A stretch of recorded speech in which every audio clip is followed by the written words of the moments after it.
लालू यादव पर जितना लिखा जाए, जितना बोला जाए और जितना कहा जाए वो कम ही होगा। तेजस्वी यादव कई दफा कह चुके हैं, लालू यादव कोई व्यक्ति नहीं बल्कि एक विचारधारा है, सामाजिक न्याय के मसीहा हैं, गरीबों के ब्रांड एम्बेसडर हैं। पॉलिटिकल एक्सपर्ट भी मानते हैं कि लालू यादव बिहार की सियासत के जीता जागता दस्तावेज हैं, पॉलिटिक्स के ब्रांड हैं और नेशनल पॉलिटिक्स के हीरो भी हैं। लेकिन यह भी सच है कि कोई एक दिन में लालू यादव नहीं बनता, लालू यादव बनने में सदियों लग जाते हैं। लालू को लालू यादव बनने में कितने ही झंझावात झेलने पड़े हैं। ऐसे ऐसे सियासी तूफान इन्हें झेलने पड़े हैं, यदि दूसरा कोई रहता तो पता नहीं क्या होता। आज एक बार फिर उन्होंने साबित कर दिया है कि वे ऐसे ही नहीं लालू यादव कहलाते हैं। वे एक बार फिर पार्टी के राष्ट्रीय अध्यक्ष बन गए हैं और जता दिया है कि उनकी ताकत 74 साल की उम्र में भी कम नहीं हुई है। शरीर से भले ही थक गए हैं, लेकिन मन में अभी भी उतनी ताकत है कि विरोधियों के छक्के छुड़ा सकते हैं। ये सब जानते हैं कि लालू यादव का स्टाइल बेहद अनोखा है। उनके भाषण का ठेठ अंदाज लोगों से उन्हें सीधे कनेक्ट करता है। वे अपने गवई अंदाज के लिए जाने भी जाते हैं। उनकी बातें, रहन सहन सब निराली है।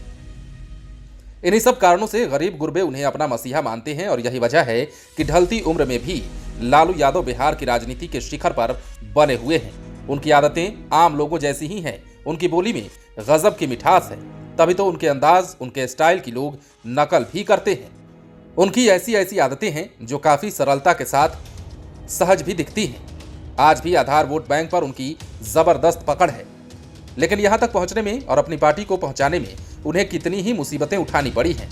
तब जाकर उन्होंने खुद को भी खड़ा किया और आरजेडी को भी, परिवार को भी खड़ा किया और कितने ही गरीब गुरबों को भी सहारा दिया।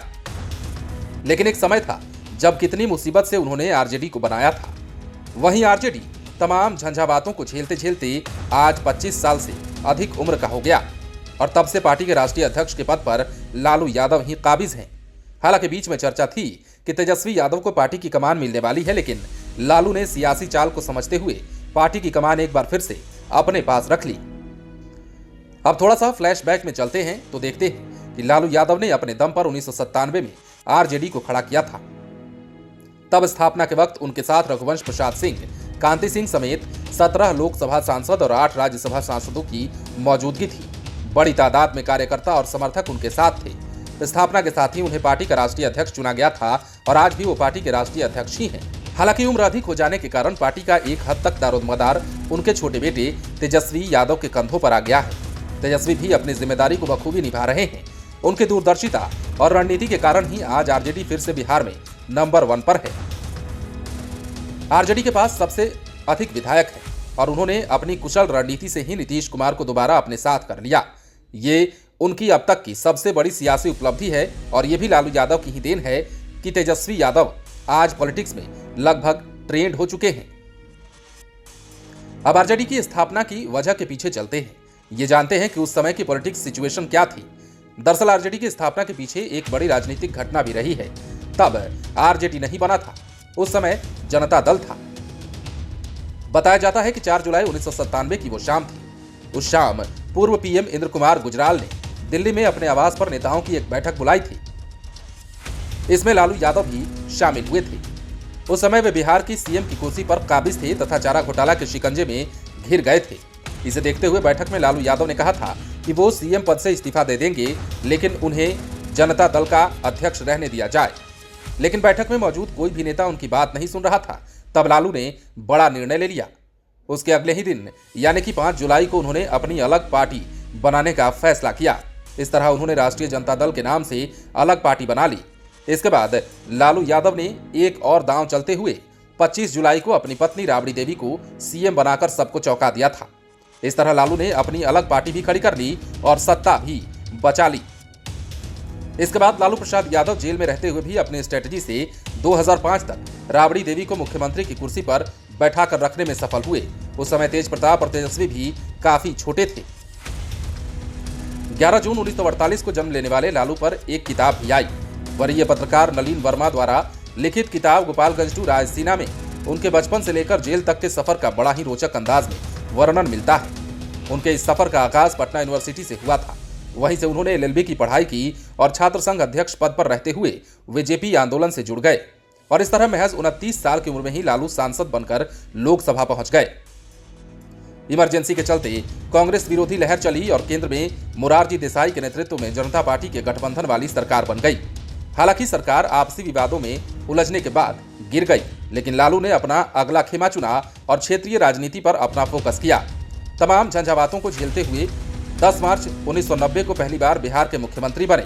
इसमें हरियाणा के चौधरी देवीलाल ने उन्हें काफी सहयोग किया था, जिनकी जयंती में तेजस्वी यादव पिछले सप्ताह ही हरियाणा में शिरकत भी कर चुके हैं।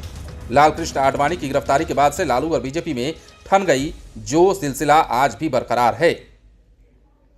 बहरहाल लालू यादव की देसी अंदाज में बातें, ठेठ अंदाज में रहन सहन के लोग आज भी दीवाने हैं। उनका भोजपुरिया स्टाइल में बात करना और हाजिर जवाबी के भी लोग कायल रहते हैं।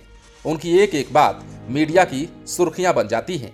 वे दिल्ली को इंडिया और बिहार को भारत मानते हैं। दरअसल एक पुराना वाकया है। मीडिया को जब इस बात की जानकारी मिली कि लालू प्रसाद यादव ब्रश नहीं करते हैं बल्कि दातून से मुंह धोते हैं, तब लालू यादव रेल मंत्री थे। दातून को लेकर रिपोर्टर ने पूछा कि दिल्ली में दातून कहां से लाते हैं। इस पर लालू यादव ने कहा कि दिल्ली में ये नहीं मिलता है, क्योंकि दिल्ली तो इंडिया है। ये दातून केवल भारत में ही मिलती है। बिहार हमारा भारत है। इसी हाजिर जवाबी के कारण वे हमेशा सुर्खियों में रहते हैं और आज भी हैं।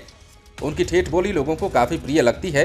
कहा जाता है कि विरोधी जितना भी लालू पर हमला कर लें, लेकिन उनकी कुछ आदतें उन्हें काफी अच्छी लगती हैं। वो सीधे लोगों को टच करती हैं। एक बार तो उन्होंने ये भी कह दिया कि ज्योतिष ने हमें बताया है कि आपके कानों में लंबे लंबे बाल हैं, इसलिए आप 126 साल तक जिंदा रहेंगे। उन्होंने बहुत पहले मीडिया को यह भी कहा था कि जब तक रहेगा समोसे में आलू तब तक रहेगा बिहार में लालू। और यही वजह रही कि जब पिछले दिनों में सीरियस होकर बीमार पड़े तो प्रधानमंत्री नरेंद्र मोदी ने कई दफा तेजस्वी यादव से हालचाल जाना और एडीए में रहते हुए नीतीश कुमार उनसे मुलाकात करने अस्पताल तक पहुंच गए थे। और जब नीतीश कुमार महागठबंधन के साथ आ गए हैं तो वे लगातार उनसे मिल भी रहे हैं। इतना ही नहीं, अब तो लालू यादव नीतीश कुमार के लिए किंग मेकर के रोल में आ गए हैं और उन्हें प्रधानमंत्री बनने के लिए ज्वाइंट ऑपरेशन पर निकल पड़े हैं। इतना ही नहीं, लालू यादव ने फिर से पार्टी की कमान संभालकर विरोधियों को मैसेज भी दिया है कि उन्हें अब भी कमजोर समझने की गलती मत करिएगा। लाइव सिटीज के लिए पटना से राजेश ठाकुर की रिपोर्ट। यदि अब तक आपने हमारे YouTube चैनल को सब्सक्राइब नहीं किया है तो सब्सक्राइब कर लीजिए ताकि हम आपको खबरों से अपडेट रख सकें। यदि आप इस वीडियो को Facebook के माध्यम से देख रहे हैं तो हमारे पेज को लाइक करें। इसके अलावा आप हमें ट्विटर पर भी फॉलो कर सकते हैं।